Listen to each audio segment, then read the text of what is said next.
Hello again, how's it going guys, and welcome to Micro Christmas Part 5. We are now 9 days into our little microgreens growing project, and so far so good. There has been a couple of casualties along the way, but we'll talk about those later. For now, let's take a quick run through these and see how they are doing at this point. Now these have done okay, but there is an elephant in the room here, and that's the crest, the curly crest. It's got a bit of a bulb patch here, and these should really be a little bit longer than they are. I would have expected them to be a little bit longer than what they are. I got something wrong. They've probably got tucked behind something or been starved of light. I'm not sure. Can do better, will do better next time around. Next up we have the speckled peas and the radish. Now commercial growers would let these get a lot longer yet before they cut them and sold them.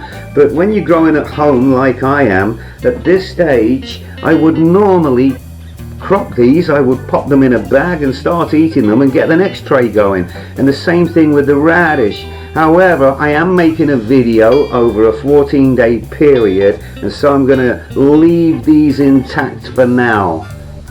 And finally we have a blend going, and this one contains arugula, kale, pak choi, radish, fenugreek and mizuna.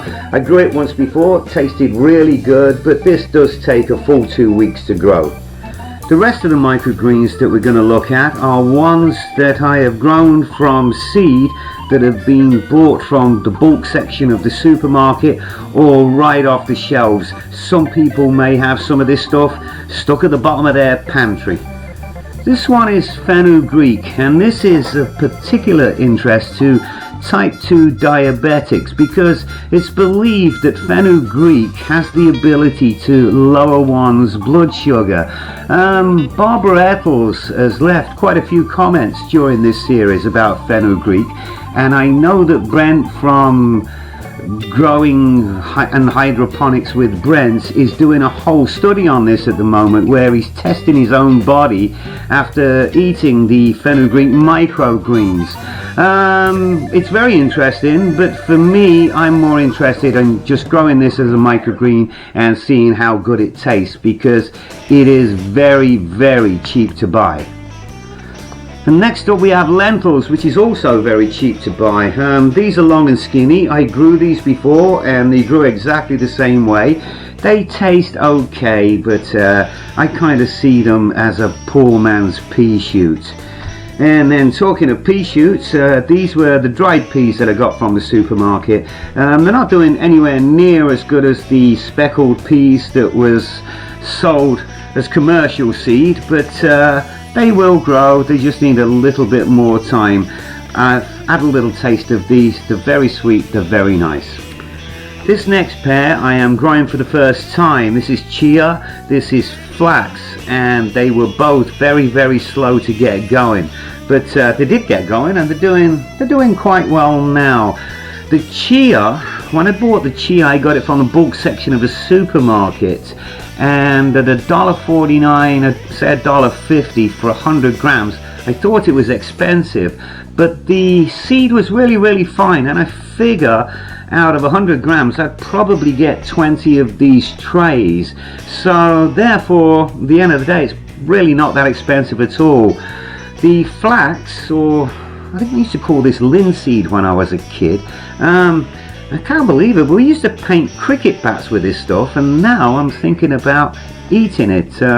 Little bit weird, but I am looking forward to it. I've read lots about it as a microgreen, and it's supposed to be very, very good. I'll let you know about that in a few days' time. I've just been and got these moonbeans from the dark room that I'm growing them in.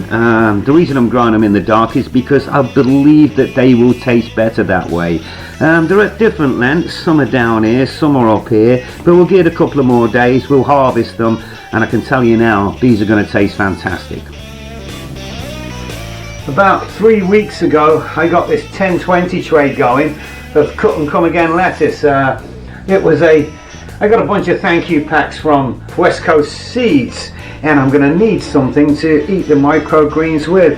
I did sow the whole pack in the 10-20 tray, but I don't think I'll bother with that much again. I think about a third of a pack will do. But it's kind of nice to have your own cut and come again lettuce in the middle of winter. Alright, so that's the state of affairs after 9 full days of growing. This is the penultimate video in the series. There will be one more, and that will be in about 3 days time, which will be 14 full days since we started the project. So hopefully we will see you in a few days time, and until then, cheers.